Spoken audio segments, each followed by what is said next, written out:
In 1989, Broderbund came out with the fantasy platformer called Prince of Persia. In the game, players controlled an unnamed protagonist who must venture through a series of dungeons to defeat Grand Vizier Jafar. And it's not that Jafar. funny Disney joke, yeah. The goal of the game was to save an imprisoned princess from her demise at the hands of Jafar. You know, Super Mario, Legend of Zelda, that sort of stuff. Gameplay consisted of running, jumping, fighting, and puzzle solving in various different dungeon environments filled with enemies and traps. It was simplistic but effective and praised by many people. The game was critically acclaimed and was ported to a range of platforms after its original Apple II release. The game was so successful that it actually inspired many other games in the cinematic platformer subgenre, and it also led to the release of two sequels, Prince of Persia 2: The Shadow of the Flame and Prince of Persia 3D. Prince of Persia 2 was released in 1993 and was developed by Broderbund again, but this time it was published by Ubisoft. The game takes place 11 days after the events of the first game. The prince was hailed a hero who defeated the evil Jafar, and he turns down riches and asks for the princess's hand in marriage as his reward, to which the Sultan of Persia reluctantly agrees. The game begins at the entrance of the royal courts of the palace, but before the prince enters, his appearance becomes that of a beggar, causing no one to recognize him, and when he attempts to speak with the princess, a man who shares his appearance emerges from the shadows, ordering him to be thrown out. It turns out that this man is Jafar and has somehow taken the form of the prince. Basically, the game is you trying to defeat Jafar again, for some reason came back from the dead and is seemingly immortal. And actually, I'm reading this off the wiki and it says there's a fucking magic carpet. This game actually might just be Aladdin. And I didn't realise it. Okay, it also says here that there's a magic horse as well. What the fuck? The gameplay of the game is very similar to that of the first one, in which the player explored various deadly areas and situations by fighting, platforming, solving puzzles, and avoiding traps. Prince of Persia 2, however, is a lot more combat oriented, which made for more exciting gameplay than the first, although it still stayed true to other aspects of the game, including exploration and problem solving. The graphics are far more complex in this game, areas are larger, the variety of backdrops is greater, and the various textures are more detailed. What I'm saying is, this game made improvements on the original while still staying true to its roots, and that's what you want from a sequel, isn't it? The game was successful and was liked by critics and fans alike, even more than the first one. Critics wrote that Prince of Persia 2 not only is in every dimension better than Prince of Persia, but it's the cruelest, most infuriating, least merciful, in short, the best game of its type I have ever played. The game was loved by many and was considered the perfect sequel, despite its flaws.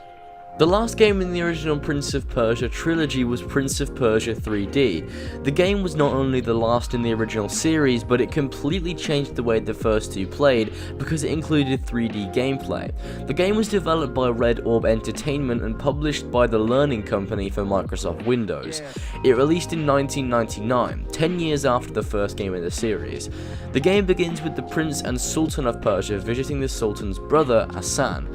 Suddenly, the Prince's personal bodyguards are killed, and he is thrown into the dungeon, and the Sultan is taken by Hassan. The prince escapes the dungeon easily due to the skills he acquired from past games, and it is revealed that the Sultan of Persia promised Hassan many years ago that his daughter would marry Hassan's son, Ragnar, not the prince. The prince eventually finds the two, but Hassan kills the Sultan by mistake. I don't really know how you can kill someone by mistake, but I mean, okay. Hassan then runs, but the prince decides to pursue Ragnar, who has taken the princess captive. The goal of the game at this point is to chase down Ragnar and save the princess from death at the hands of the man she was meant to marry.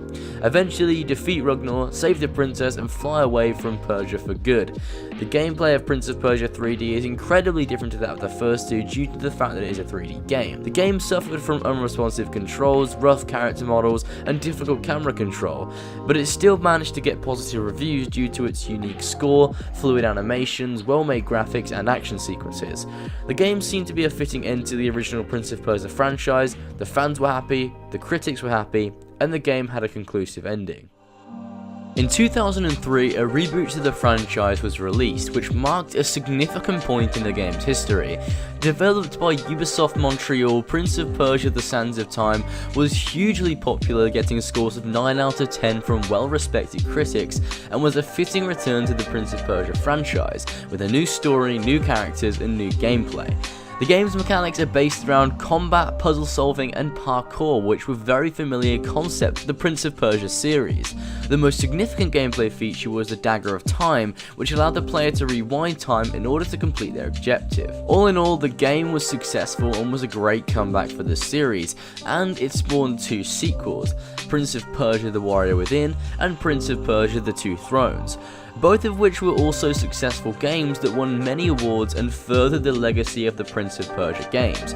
Both games added new gameplay and story elements such as the ability to dual wield and steal your enemy's weapons in Warrior Within, and the ability to transform into the Dark Prince and utilize new combat mechanics and weapons such as the Dagger Tail, which is a bladed whip that is fused to the Prince's arm. All 3 games in this series did well and received scores in the 7 to 9 range, which is excellent. With the release of The Two Thrones in 2005, Ubisoft got to work on their next big Prince of Persia game that was set to release in 2007, Prince of Persia: Assassins. Prince of Persia: Assassins was going to be centered not around the prince but those who protected him, assassins. The creative director of the Prince of Persia franchise, Patrice Désilets, did some research on a group of assassins, or Hashashin as they were known. They were most prominent during the 10th and 12th centuries. These assassins were responsible for the murder of many political and religious figures and were feared throughout the Middle East.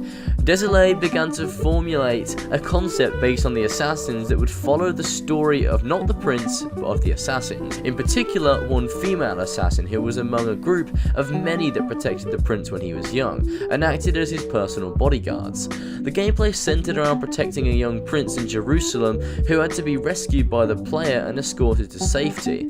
When Patrice Désilets pitched the idea to Ubisoft, they rejected the idea, as it did not focus on the prince himself.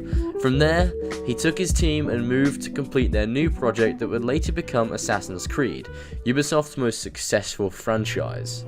After the success of the Assassin's Creed series, Ubisoft in fact released 2 Prince of Persia games. Prince of Persia, which was an attempted reboot of the series that was not received well by consumers, and Prince of Persia: The Forgotten Sands, which was a continuation of the story of the Two Thrones. However, it also didn't do very well because of the previously mentioned failed reboot, and because the name Prince of Persia just didn't hold any weight anymore due to the success of Assassin's Creed and Ubisoft's failure to deliver a game that lived up to its predecessors. This is when the Prince of Persia series went downhill. Prince of Persia 2008 sold only 2.5 million copies worldwide, opposed to the first Assassin's Creed game that sold over 11 million copies. Furthermore, Prince of Persia: The Forgotten Sands, that released in 2010, sold just around 3.5 million copies, whereas Assassin's Creed 2 sold 11.36 million copies, and Assassin's Creed Brotherhood sold 7 million copies. It was becoming clear to Ubisoft that Prince of Persia just wasn't the series that it used to be, and that there were other franchises that they owned that made more money, and thus became the end of Prince of Persia. Or was it? In 2013, in an interview with IGN, Ubisoft Montreal's CEO confirmed that the series is taking a break, implying that it will return when it's ready. However, this was 4 years ago, and it has been 7 years since the last Prince of Persia game, which leaves fans of the series with the question: what happened to Prince of Persia? Well, it seems that the series is taking a much needed break for a long time and will most likely be back in the coming years. The game was swallowed up by the success of Assassin's Creed, but who knows? With the current state of the AC series up to Syndicate, maybe Ubisoft needs to bring back one of their most famous franchises ever.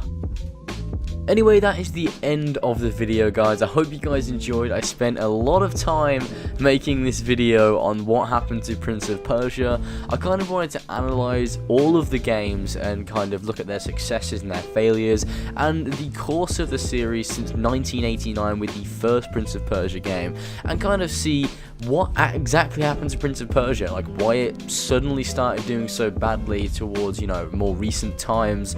And obviously the involvement of Assassin's Creed was a huge part of this. But I hope you guys enjoyed. I spent a lot of time on this. It would be awesome if you could like, subscribe, share, and also comment down in the comment section below what you thought of this video. And thank you guys so much for watching, and I'll see you guys in the next one.